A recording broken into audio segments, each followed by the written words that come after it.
kabar terbaru telah disampaikan mengenai minat MU terhadap Christopher Nkunku. Fabrizio Romano telah merinci apa yang harus terjadi sebelum Christopher Nkunku dapat menyelesaikan kepindahannya ke Old Trafford. Pekan terakhir bursa transfer musim dingin diperkirakan akan berlangsung sibuk di Old Trafford dan Stamford Bridge. Terlebih lagi, MU dan Chelsea dapat mengawasi bukan hanya satu, tetapi dua transfer antar klub sebelum batas waktu 3 Februari. Alejandro Garnacho bukan satu-satunya pemain yang ingin dipertukarkan oleh The Blues dan Red Devils. Christopher Nkunku, yang tidak senang dengan waktu bermainnya yang terbatas di Chelsea, dipastikan menjadi target MU. Pemain Prancis itu lebih suka bermain di posisi penyerang tengah dan tampak cocok untuk salah satu dari dua peran nomor 10 di belakang penyerang dalam formasi Amorim. Pemain berusia 27 tahun itu juga menjadi target Bayern Munich, dan menurut Fabrizio Romano, Bayern belum membuat kemajuan apapun dalam kesepakatan dengan Chelsea, terutama karena harga yang diminta sebesar 70 juta pound. Salah satu cara Bayern dapat menekan biaya adalah dengan memasukkan Mathys Tel sebagai pemain pengganti. Namun menurut Romano, Tel tidak ingin meninggalkan Bayern dan klub juga tidak ingin kehilangan pemain muda Prancis yang berbakat itu. Dengan demikian, peluang MU untuk masuk dan membuat kesepakatan sendiri untuk Nkunku terbuka lebar. Untuk tujuan itu, laporan telah membicarakan kemungkinan pinjaman langsung. Dan Nkunku bersemangat untuk bergabung dengan MU. Nkunku siap ke MU jika pinjaman dengan kewajiban atau transfer permanen. MU dan Chelsea akan terus berdiskusi minggu ini untuk membahas peluang.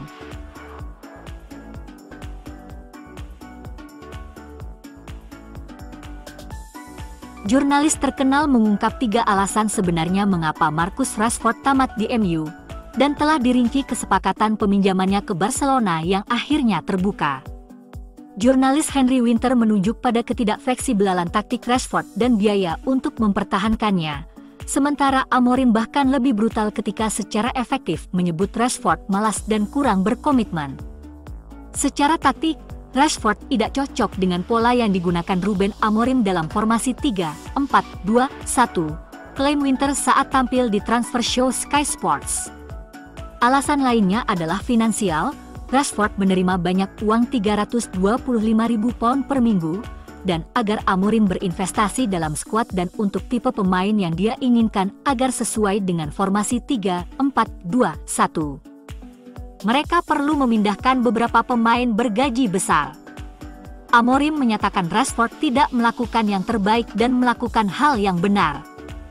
Dan meski lawan Fulham, MU kehilangan sedikit kecepatan untuk mengubah permainan. Amorim lebih suka menempatkan Jorge Vital, pelatih penjaga gawang, di lapangan daripada Rashford.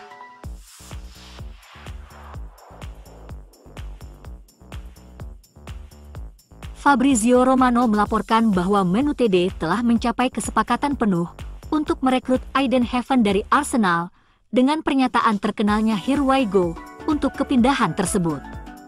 Faktanya, hal itu telah berkembang begitu cepat, sehingga ia mungkin akan dikonfirmasi sebagai pemain United sebelum potensi kedatangan Patrick Dorgu.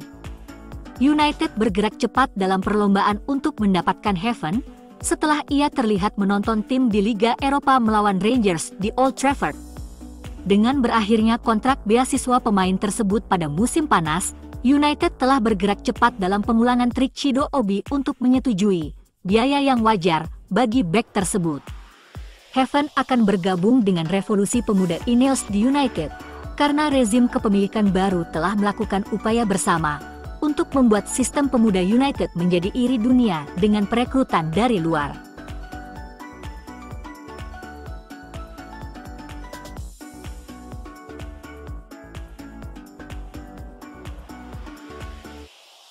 Solskjaer, yang mengandalkan Rai sebagai sumber informasi, melaporkan pada Selasa pagi bahwa Patrick Dorgu ke Manchester United adalah apa yang mereka sebut sebagai kesepakatan yang sudah tuntas. Setelah beberapa hari tidak banyak yang terjadi, karena Manchester United berkonsentrasi menghadapi Fulham dan Lecce bermain melawan Inter Milan, kini muncul klaim tentang langkah maju yang besar dan berpotensi menentukan. Menurut laporan tersebut, kedua klub telah mencapai kesepakatan untuk transfer segera Dorgu. Kesepakatan yang diklaim itu adalah pembayaran awal sebesar 35 juta euro dan kemudian bonus tambahan sebesar 5 juta euro. Wajar untuk mengatakan Solo Lecce berada di depan dalam hal ini, tetapi mereka memang demikian saat melaporkan pertemuan awal antara Manchester United dan Lecce.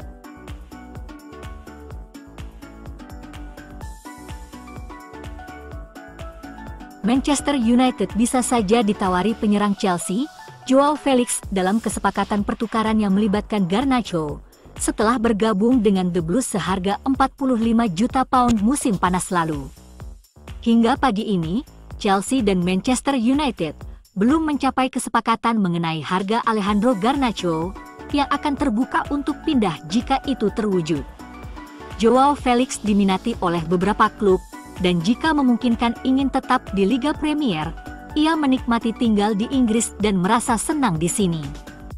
Dia dan Kunku sama-sama dilihat sebagai calon serius bagi Setan Merah dan mereka dengan senang hati menjual Garnacho ke klub rival karena pemain Argentina itu lebih mungkin hengkang daripada bertahan. Felix akan terasa seperti perekrutan yang berisiko bagi United dalam banyak hal, mengingat ia telah berjuang untuk mencapai potensinya sejak memenangkan penghargaan Golden Boy Eropa yang bergengsi pada tahun 2019. Saat itu, banyak sekali yang diharapkan dari pemain asal Portugal itu dalam hal menjadi salah satu pemain terbaik di planet ini, tetapi sebaliknya, ia telah menjadi sosok nomaden yang berjuang untuk mendapatkan klub. Meski begitu, jika Amorim yakin bahwa ia dapat mengeluarkan kemampuan terbaik Felix, ia perlu dipercaya. United akan memiliki pemain sepak bola yang sangat berbakat, dengan Alvaro Morata memujinya selama mereka bersama di Atletico Madrid, dengan mengatakan Felix punya bakat khusus. Umpan terakhir yang hebat membuat para penyerang harus terus bekerja keras dan berlari mencari ruang. Terdengar cocok bukan, buat Amorim?